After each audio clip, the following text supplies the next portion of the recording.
All right, let's graph this one. All right, and first thing we should do, right, is identify the amplitude. So the amplitude is the coefficient on the cosine there. So the amplitude is 2, but notice it's negative. So we do also have a reflection over the x-axis.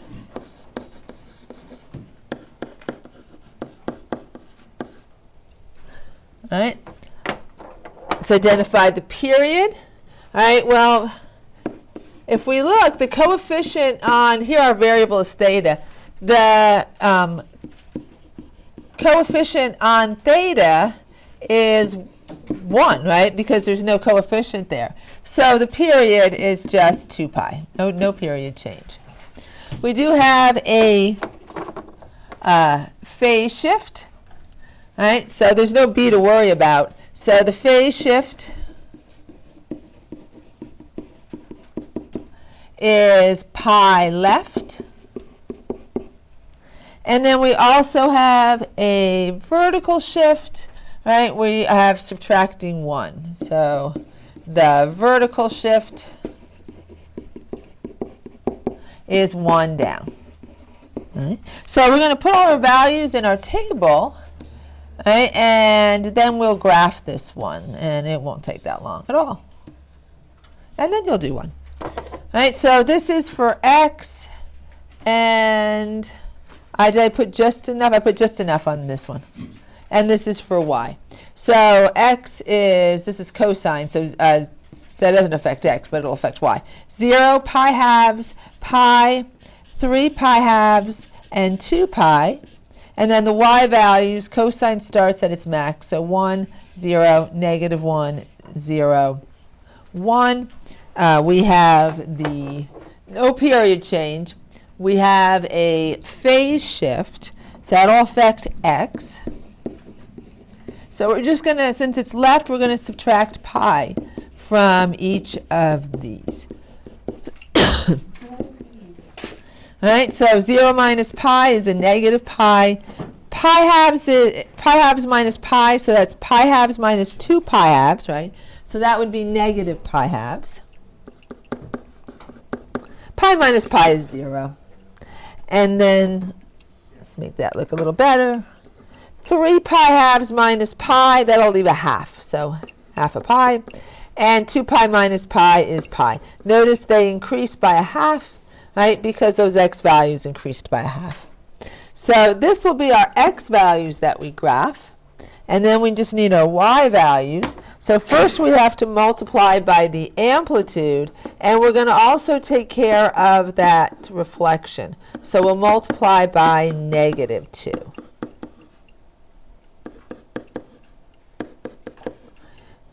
So 1 times negative 2, that'll be negative 2. Then this one will be 0. Then positive 2. Then 0, and then negative 2. And then we take the vertical shift, and we, in this case, subtract 1 from all these values. So that'll give us negative 3, negative 1, 1, negative 1, and negative 3. All right, and so now we'll graph. So a good, I guess we'll just make each line be a half a pi. And so this will be pi and 2 pi and 3 pi. And this will be a negative pi, and that'll fit on just fine. And then each of these will be 1. Right? And we should graph the midline. So the midline is the same as the vertical shift. So our midline is y equals negative 1. So this is the line we're oscillating about. All right? And then we'll just graph our function. All right? So we have, oh, and this is our y. So we'll graph the point negative pi, negative 3. Right, so that's right there, right over the word down. We'll graph the point negative pi halves, negative 1. So that will be right here on the midline. And then we'll graph the point 0, 1. So that's right here. And we'll graph pi halves, negative 1. So that's right here on the midline again. And then the last one is pi, negative 3. So this would be one period of our graph.